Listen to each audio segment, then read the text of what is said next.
Baik, bismillah. Assalamualaikum warahmatullahi wabarakatuh. Yang terhormat dosen pengampu mata kuliah Bank dan Lembaga Keuangan, Ibu Krisdayanti BR Ginting SMSI. Baik, pada kesempatan kali ini, izin nama saya Suci Awal Salsabila Ausri akan mempresentasikan dan akan membahas mengenai kasus uang nasabah Bank Mandiri Kudus hilang sebesar 5,95 miliar rupiah. Sebelumnya, latar belakangnya ialah di setiap negara, perbankan adalah surat nadi perekonomian, dan banyak pendapat ekonomian yang terutama digerakkan oleh perbankan, baik secara langsung maupun tidak langsung. Perbankan Indonesia memegang peranan penting, apalagi Indonesia merupakan negara yang berkembang di segala bidang.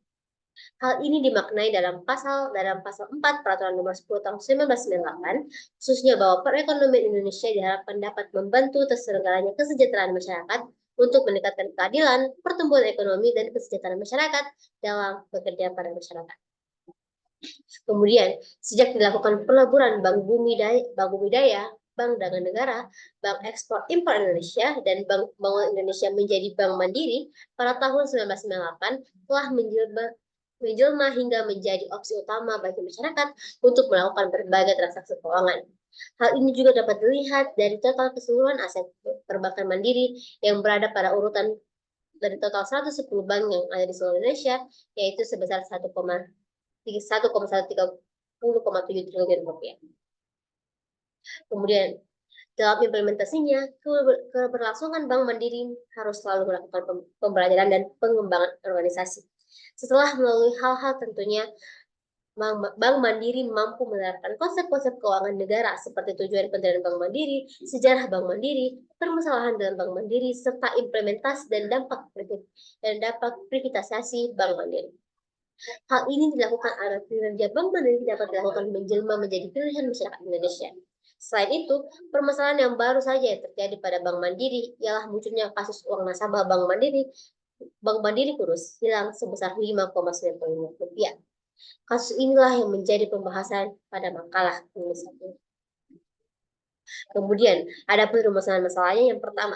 Berdasarkan latar belakang di atas, maka dapat ditarik perumusan masalah, yaitu bagaimana pertanggungjawaban atas kronologi uang nasabah Bank Mandiri Kudus yang hilang sebesar 5,90 miliar rupiah. Kemudian, tujuan penelitian yaitu berdasarkan rumusan masalah di atas, maka tujuan penelitian yakni mengetahui tindakan yang diambil atas kronologi uang nasabah Bank Mandiri Kudus hilang sebesar 5,90 miliar. Kemudian, beralih ke pembahasan. Berikut adalah profil Bank Mandiri, di mana selama kurang lebih 22 tahun ini tentunya telah menjadi Bank Mandiri sebagai BUMN yang telah memiliki pengalaman yang sangat banyak, sehingga mampu mendorong terciptanya pemahaman secara komprehensif terkait perbankan di Indonesia. Merujuk pada halaman website Bank Mandiri, setelahnya ada proses konsolidasi dan integrasi dari keempat bank yang telah disebutkan di atas, telah memberikan perbaikan yang signifikan dengan mendekati laba dari tahun 2000 sebesar 1,18 triliun, kemudian pada tahun 2004 sebesar 5,3 triliun rupiah. Kemudian, artinya Bank Mandiri dalam melakukan proses bisnisnya sebagai BUMN perbankan di Indonesia mampu menciptakan keuntungan yang selalu meningkatkan dari tahunnya. Kemudian, oleh karena itu menarik untuk menganalisis Bank Mandiri yang memiliki reputasi baik di mata masyarakat dan selalu memiliki laba tahunan berjalan yang meningkat dari tahun ke tahun dalam kerangka keuangan negara secara spesifik berdasarkan konsep-konsep dasar BUMN dan privatisasi.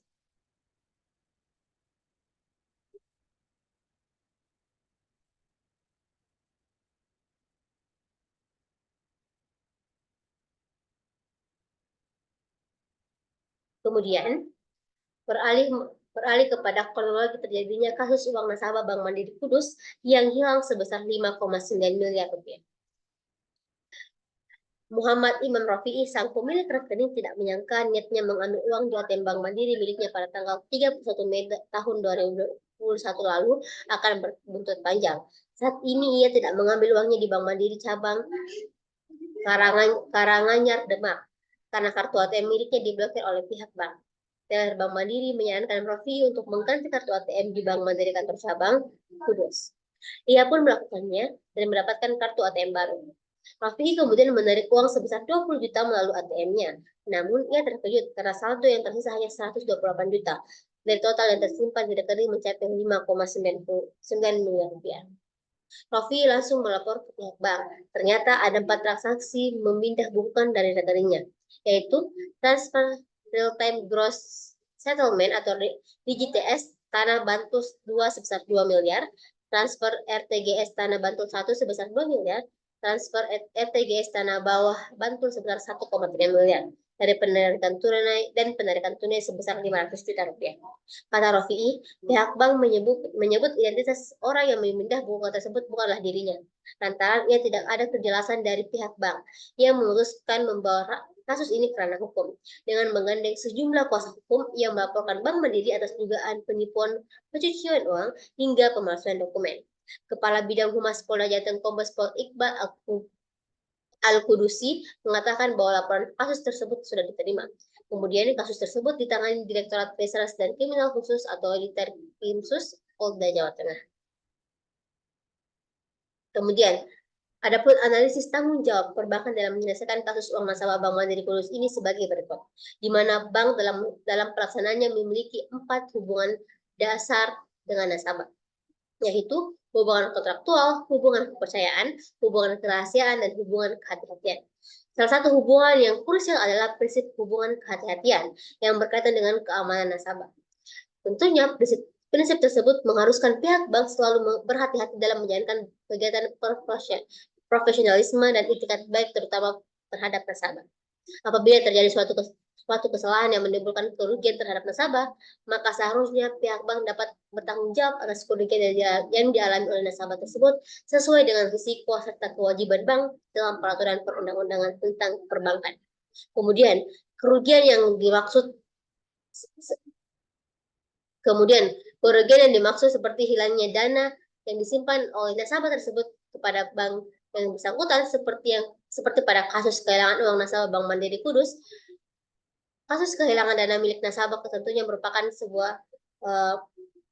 sebuah masalah, di mana untuk menanggulangi hal tersebut maka Undang-Undang Nomor 8 Tahun 1999 tentang perlindungan konsumen memberikan perlindungan terhadap nasabah sebagai konsumen yang lebih rendah kedudukannya dengan kewajiban bank sebagai pihak yang lebih kuat kedudukannya untuk membuktikan mengenai prosedur dan sistemnya apakah telah dilakukan dengan baik dan benar sesuai dengan prinsip kehati-hatian.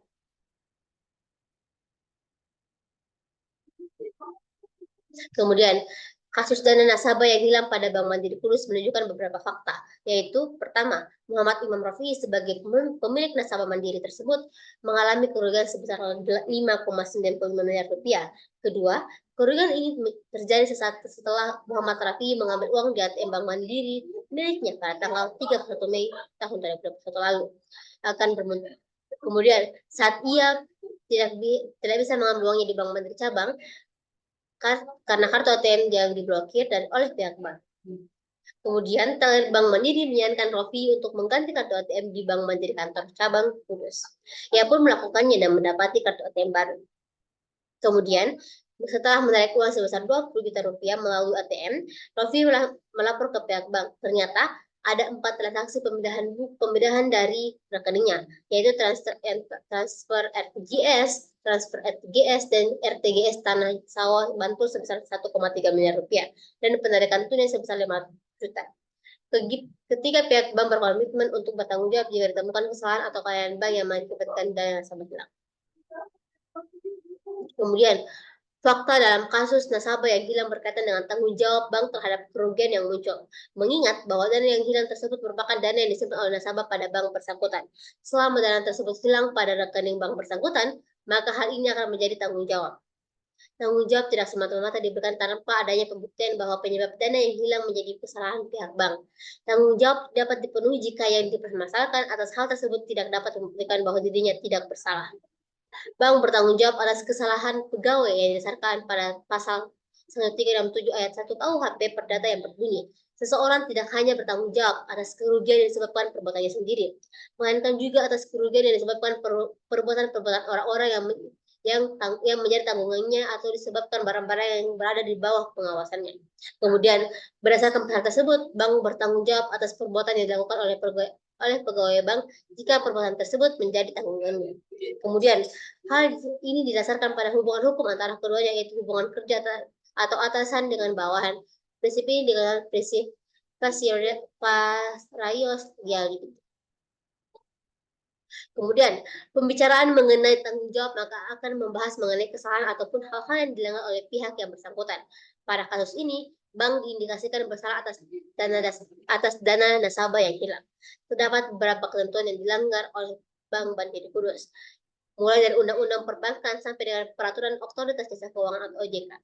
Kemudian, pasal 37B Undang-Undang Perbankan menyebutkan bahwa setiap bank wajib menjamin dana masyarakat yang disimpan pada bank yang bersangkutan.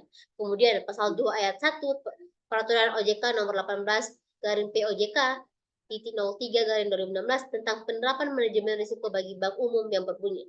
Bank wajib menerapkan manajemen risiko secara efektif, baik untuk bank secara individu maupun untuk bank secara konsolidasi dengan perusahaan anak. Kemudian, risiko yang dimaksud dalam ketentuan pasal 2 di atas adalah risiko kredit, risiko pasar, risiko likuiditas, risiko operasional, risiko hukum, reputasi, risiko strategik, dan risiko kepatuhan. Apabila berkaitan dengan hukum dalam kasus Bank Mandiri Kudus bahwa terdapat kesalahan yang dilakukan oleh pegawai bank sehingga menyebabkan kebocoran data nasabah, maka risiko operasional menjadi bagian yang penting dalam analisis tanggung jawab tersebut. Kemudian, kerugian material pada umumnya mencakup kerugian yang diderita penderita dan keuntungan yang diharapkan. Sedangkan kerugian ideal meliputi ketakutan, terkejut, sakit, dan kehilangan kesenangan hidup. Atas kerugian-kerugian yang diderita tersebut, gugatan yang dapat berupa uang, pemulihan keadaan semula, larangan untuk mengulangi perbuatan itu kembali, kemudian putusan hakim bahwa perbuatannya bersifat melawan hukum. Sedangkan bentuk tindakan yang dapat digugat adalah yang pertama, pengerusakan barang, yaitu menimbulkan kerugian material. Yang kedua, gangguan atau hindar menimbulkan kerugian imaterial yaitu kerugian kenikmatan atau sesuatu. Dan yang terakhir, menyalahgunakan hak. Orang menggunakan barang miliknya sendiri tanpa kepentingan yang patut, tujuannya untuk merugikan orang lain. Kemudian, dalam menentukan kesalahan bank terdapat kasus hilangnya dana nasabah dapat dianalisis melalui unsur dari sebuah perbuatan melawan hukum. Pertama, adanya perbuatan. Seseorang yang dikatakan telah melakukan perbuatan melawan hukum jika ia melakukan perbuatan yang melanggar hukum. Kemudian, namun ia juga dapat dikatakan melakukan perbuatan melawan hukum ketika ia mengabaikan kewajiban hukum dengan tidak berbuat sesuatu. Kemudian, bank memiliki kewajiban untuk menjamin dana simpanan nasabah, namun apabila dana nasabah yang disimpan tersebut hilang, maka memenuhi unsur adanya perbuatan melawan hukum. Kemudian, perbuatan tersebut didasarkan pada kewajiban bank yang termuat pada pasal 37B Undang-Undang Perbankan yang berbunyi, setiap bank wajib menjamin dana masyarakat yang disimpan pada bank yang bersangkutan.